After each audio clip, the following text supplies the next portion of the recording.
What is going on, guys? It is your boy the Pasadena Gaming coming at you again with another video, and today we're getting into my Whitebeard deck profile and gameplay, guys. So Whitebeard is probably my favorite rogue deck right now. I think he has a lot of good matchups, especially into the Shanks, and he can also find success into the Blackbeard if you're able to find your rush characters, which this deck plays a lot of. So we have a lot of good matchups into a lot of the best decks in the format, and I've been finding a lot of success with this deck. So in today's video, I'm going to be, and it also plays top 32 at a regionals, guys. Like, this isn't just a random event. Like, top 32 at a regional level event is very, very impressive, especially when the meta is so saturated and Whitebeard's usage is so low. So in today's video, guys, I have two amazing Shanks games for you. Edward Newgate is able to put up a really good fight into Shanks just because he gets those free 6k swings in, whereas other decks are not able to do that. That is why Red Purple Luffy has such a good matchup into Shanks. It's just because he's able to swing those free 6s, and you don't have to worry about the Shanks leader ability all the time. We're getting two really good Shanks games in for you. I do want to go over the Pasadena Regionals deck list, and we're going to be doing the card by card for my deck list as well. So don't go anywhere, guys. I hope you enjoyed the video. Don't forget to drop a like. Don't forget to subscribe. When we have been live streaming more, so if you want to turn on my notifications, you can catch me live streaming. And with that being said, guys, I hope you enjoyed the video, and let's get right into it. Okay, guys, getting right into the card by card, we want to go over the leader just in case there's any new players in the game that are not familiar with Whitebeard. So Whitebeard is a 6,000 power leader with 6 life. And at the end of every turn, you take the top of your life and you add it to your hand. So a very interesting design leader. He was broken when he was first released and has recently just been declining and declining as time has gone on, and he has not received a lot of support. But with the release of OP10, we have a couple of new cards that are able to kind of bring him back to prevalence, in my opinion, and make him a really viable rogue deck. So getting into the card by card, we have the Nami, guys. We're both running the Straw Hat engine, and we are running the Whitebeard Pirates engine. So our searchers are the Nami and the Izo. Nami searches for the top 5 for Straw Hat, and Izo is able to search the top 5 for the Whitebeard Pirates. We're running 4 of the Newgates. I think as long as this deck exists, Newgate will probably be the best top-end option. This allows you to not take that life.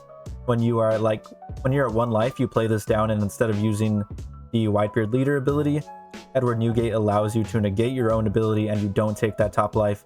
And it gives you plus 2k on play, and also Don X2 when attacking k up to one of your opponent's characters with a power of 3,000 or less. So it gets around a lot of those little blockers that a lot of decks are playing these days. Next, running the Jozu, really just a 2k, but it can come up. It does have rush. If you have 2 or less life, you can give him a Don, and he becomes a rush attacker. Next, running 2 of the 7-cost aces. Maybe bumping this up to 3 might be good. This card is so good in Whitebeard. It allows you to put a lot of pressure on your opponent's board and kind of clear it usually, as long as your opponent doesn't have a lot of cards in hand. Then you're able to really utilize the 7-cost ace. It's on play, give 2 characters minus 3,000 power, and he gains rush. So really strong card. Next, we're running the 4-drop Marcos, 4 of the 4 drops. Marco is just one of the best blockers probably you can play in this deck. When you're at 2 or less life, you can trash any card with Whitebeard Pirates type and just get him back from your trash. You can block like a 12k swing, block with your Marco, and then get him back on board for the following turn. Very good. He can revive himself. Next, we're running the new OP10 Sanji. For Whitebeards, you want to just be swinging 6s. You don't want to be playing anything that's swinging a 5 in your deck. And the Sanji matches that criteria. And not only that, when your opponent gets rid of him, then you're able to draw a card, and you're able to fill your hand with more counters or more big plays. Really like this card in the deck. Next, we're playing 2 of the 7-cost Newgates. I don't think this card was designed to be in Whitebeard, but I find it works really well. One, you play him down on, say, your 7 Don turn. You give a rested Don to your Newgate. You're swinging a 7k. Your opponent's probably giving you 2 cards or taking a life there. And then that extra removal adds a little bit of variance into the deck that usually Whitebeard did not have in the past. So a really nice removal option. Works really well with the 7-cost ace. So I really like the 7-cost Newgate as well. Next, running the Thatch. This is really just a 2k. I have not found myself ever using his on-play ability. Next, we have the Portgas D Ace. I really like this card in the list. It is not only a rush character, but it is a little bit harder to remove. So once per turn, if this character would be removed from play by your opponent's effects, instead you just give it minus 2k. So it's a little bit harder to remove, like rather than your 5-cost Luffy, with if your opponent has it, they have it. But the Ace can stay on board a little bit longer and can put up a lot of pressure against your opponent. Next, we're running the Sanji. The Sanji is a 2-cost 3k with a 2k counter, and on play, choose up to one of your Straw Hat Crew type characters with a power of 6,000 or more. During this turn, your opponents may not activate blocker when that character attacks. So a pseudo Jambe with a 2k on it. You can use this on your Monkey D. Luffy, you can use this on your Sanji to push past your opponent's blockers to go for game.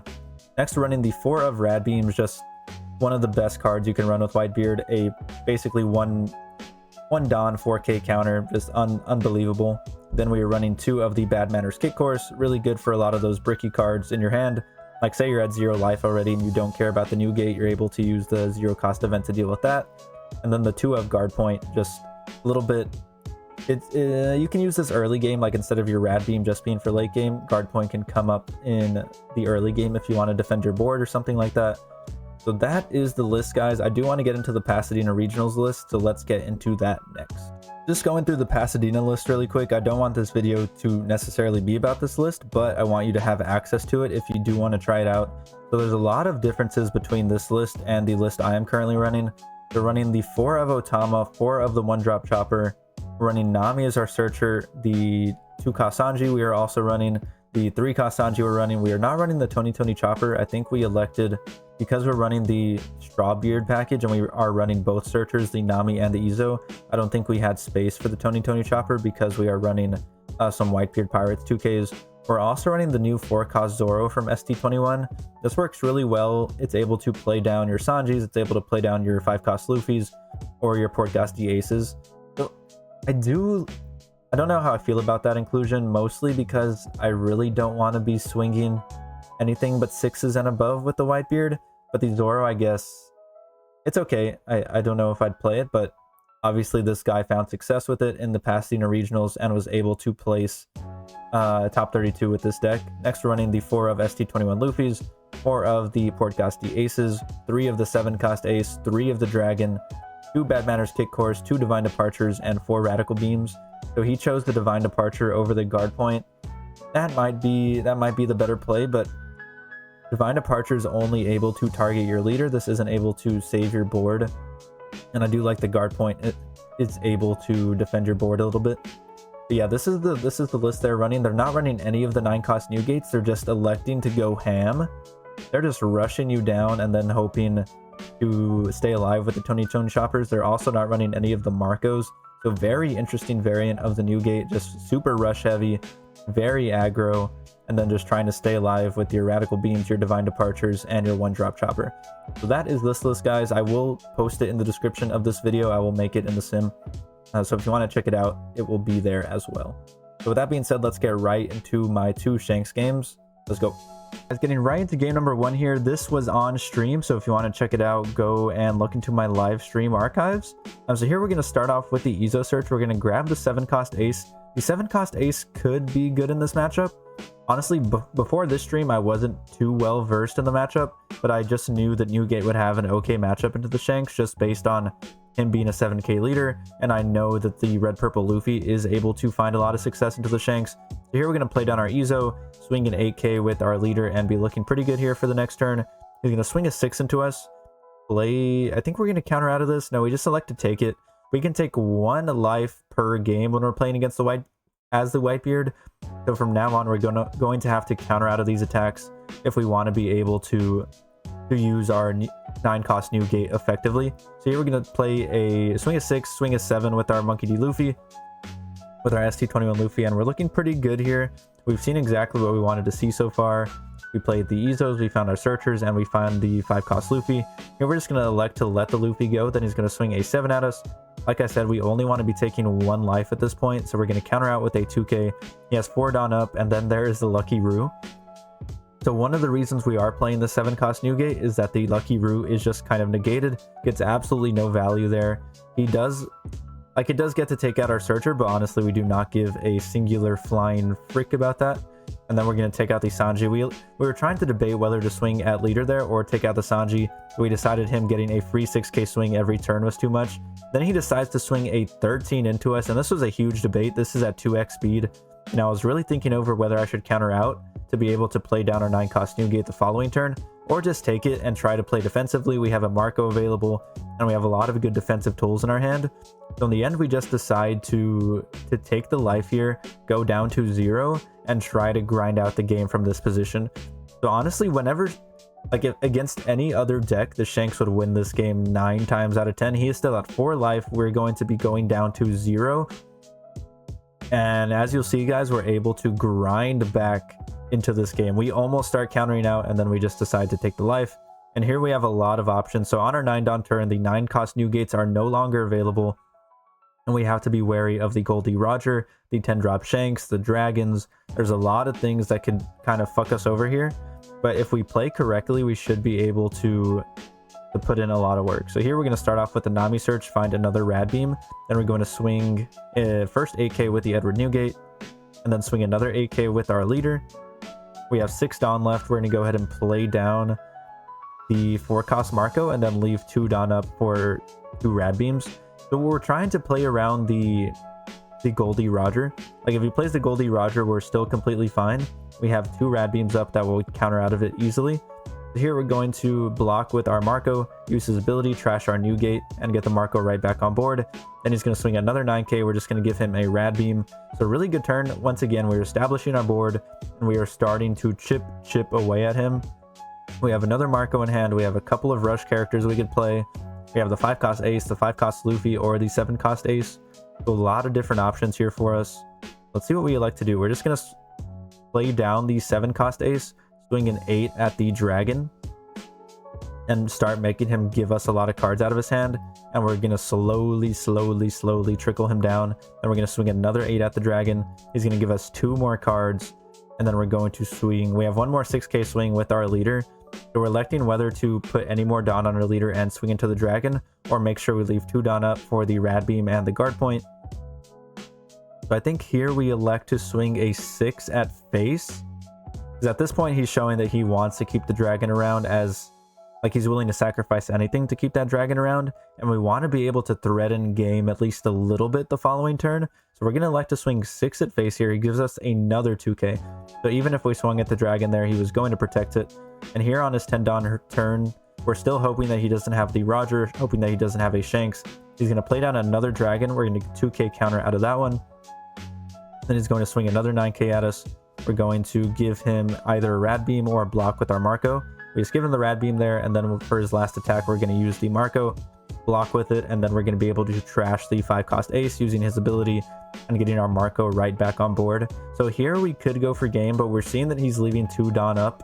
So he's going to be able to, what's it called? The Gum Red Hawk, at least one of our characters here. So he could use the Shanks ability and give our Marco minus 1k and then Red Hawk it, which would not be ideal, but we still have another Marco in hand. Let's see what he decides to do here. He's still at 3 life, so I don't want to push for game this turn, because if he was at 2, that'd be a different story. But 3 life is just a little bit too scary for me, where I feel like we have a huge advantage. We have a lot of cards in hand, and we have a lot of options available. So we're going to swing that first 7. He ends up taking it. And here we do consider going for game, but we need to hit him 3 times. Like, I don't think we'll be able to hit him 3 times, especially with his 2 Dawn up. So we're trying to play as smart as possible, as slow as possible, trying to find the correct route here. So we're going to swing an 8k and make him give us that Gum Red Hawk if he has it. And then, yeah, there's the Red Hawk. He's going to KO our Nami. And he's still at 2 life, so we're going to play more defensively here. We have a Marco available, we have a Sanji available, and we have the guard point, as well as the 0-cost event. We're going to go ahead and use our Nami search, find another 2k. And here we still have 9 Dawn up. We're going to try to get him down to 1 life, just so we make sure that we can go for game next turn. Because I think pushing it any further is where we start to run out of cards and run out of options. So we're going to swing 8-10 here. Didn't necessarily need to do that. We could have left up more Dawn to bluff him. And we're going to play down the Marco, leave 1 Dawn up for the guard point, the 0-cost event, and then we have 2 2ks and a 1k. So a really, really strong hand of counter here. And if he does have the Roger, we might be in a little bit of... If he did have the Roger, we were fucked. Yeah, if he had the Roger, we were super fucked, because he just swings big with it. But at this point, we just said fuck it. If he has it, he has it. And he attaches 3 Dawn to his leader and starts off with an 8k swing. And we're just going to be able to guard point out of this. We can also just block with our Marco. So trying to decide whether to counter out of it or block. I think we decided to use the guard point, give our leader plus 3k. Then we have 2 Marcos for these 2 dragon swings, and if he has another dragon, we should still be okay. There's the ST21 Luffy. He's going to swing an 8k at us. Once again, we have either the 0 cost event or our 2ks. We use the 0 cost event, discard our ST21 Luffy, and then at this point, the game is pretty much over. He's going to swing a 10 into our new gate. We're going to counter out with a 2k and a 1k. Then he's going to swing another 9, and we're going to give him our last card in the hand. And that is how it is done, boys. That is exactly how we want to play against these Shanks. He got off to a really hot start, and then we were able to just slow him down and eventually win the game. If like the Shankses only play 1 Goldie Roger usually, and we're going to use that to our advantage. Goldie Roger is really strong into the Whitebeard matchup, but they usually only play 1. So getting into our second match against Shanks here, these were back-to-back on stream. This was not like very far apart. We didn't have any matches in between these. We're just back-to-backing, destroying, well, not destroying the Shankses, but just having some really good games into the Shanks and showing off the power of the new gate still in OP10. Here he's going to swing an 8k at us. We just decide to take it. We have the Sanji on board, so this is the exact curve we want to see. The Sanji into either the 5 cost Luffy or the 5 cost Ace. That'll give us a lot of 6k swings on turn 3. We're going to go 6, 6, and then play down the Ace and swing 1 more 6 at him. And Shanks is not used to taking this much pressure so early in the game, like not getting really any value out of his leader ability there. He still has to give us a card for every fucking swing that we made that turn. And so going into our 7-dot turn, we have the Ace available. We have another 5 cost Ace. We have 2 Searchers, so a lot of different options. He's going to go ahead and clear our Sanji. Perfect for us. The Lucky Roos are not able to KO our Aces, which is really, really nice because of the Ace ability. So on our 7-dot turn, I think we're going to elect to swing a 6 first here. He has 1 dot up, so we have to assume maybe he has the Divine Departure, but if he does, completely fine with us. We're going to swing the Ace. There is the Divine Departure. So I'm guessing he does not have any 2Ks in hand or any 1Ks. Let's see what he does to the 6K swing. We're swinging. He has the Lucky Roo on board. He's going to try to use the Lucky Roo, but we do give our Ace minus 2k to keep him alive. We're going to play down the Nami, find a Rad Beam. We're going to play down the Izo and find another Marco here. So I think we probably should have taken the 7 cost new gate because we already have 2 Marcos in hand. But we live and we learn. We're going to swing another 6 with our Ace. And we're looking pretty strong on board here, guys. We have 2 Aces, our leader, and the Aces are hard to remove with their abilities. So he's going to play down the Yasop, attach 3 Dawn to his leader, and swing a 9 at us. And here we could just give him 2 2Ks. Yeah, we have 2 2Ks available, but we don't have any 9 cost new gates in hand. So it's really not worth it to counter out. We just take the life and elect to go to 0 there, because we're going to go to 0 anyway with our leader ability at the end of this turn. So here on our 9-dot turn, we have a couple of options. We have the 7 cost Ace, we have a Sanji in hand, we have a couple of Marcos, Rad Beam, Guard Point, so a lot of different things we can do here. We're just going to start swinging 6s at him, get those cards out of his hand, and we're going to play down a Marco, play down a Sanji, and leave 2 Dawn up, just in case, once again, they have the Goldie Roger or maybe a 10-drop Shanks. We're able to be completely safe here. We have 3 Rad Beams in hand, 1 Guard Point, and I think we counted it, and we currently have 24k counter in hand. Absolutely fucking insane.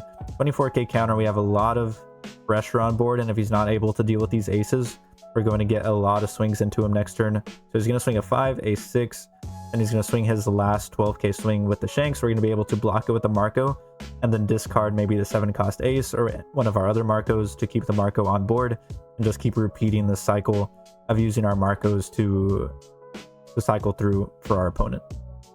So here he's trying to decide. He elects not to swing with the Shanks. I don't know why you would ever not swing with the Shanks there. Maybe he misclicked and just passed the turn.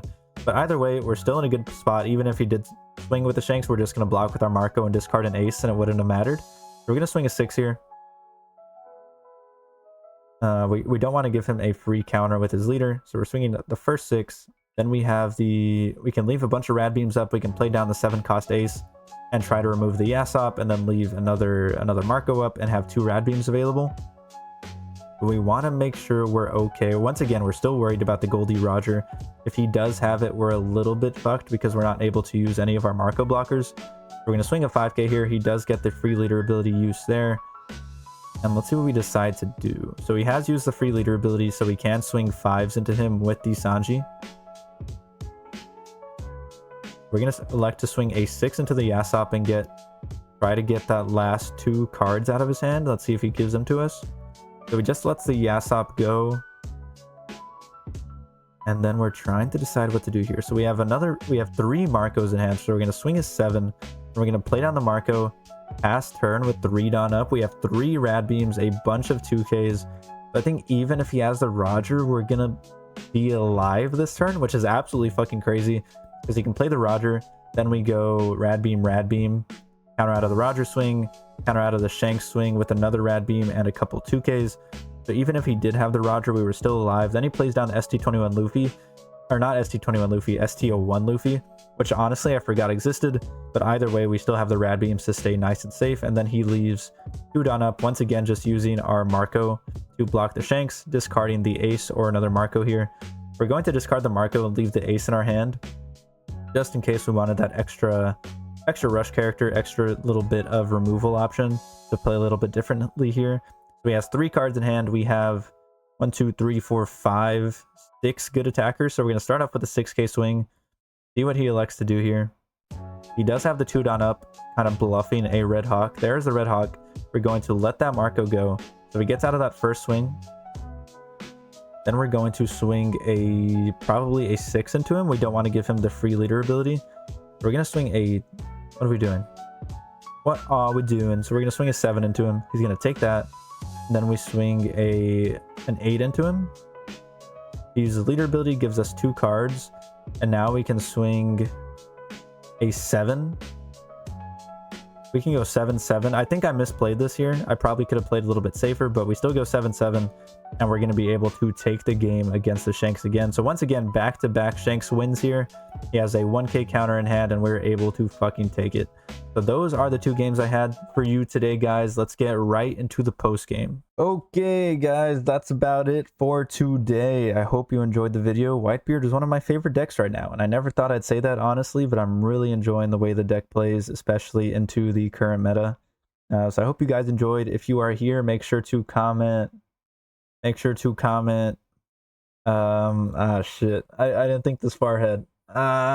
Oh shit. Make sure to comment Mr. Beard below so I know that you made it. Thank you so much for watching, guys. I hope you enjoy. I hope you have a good weekend, and I'll see you.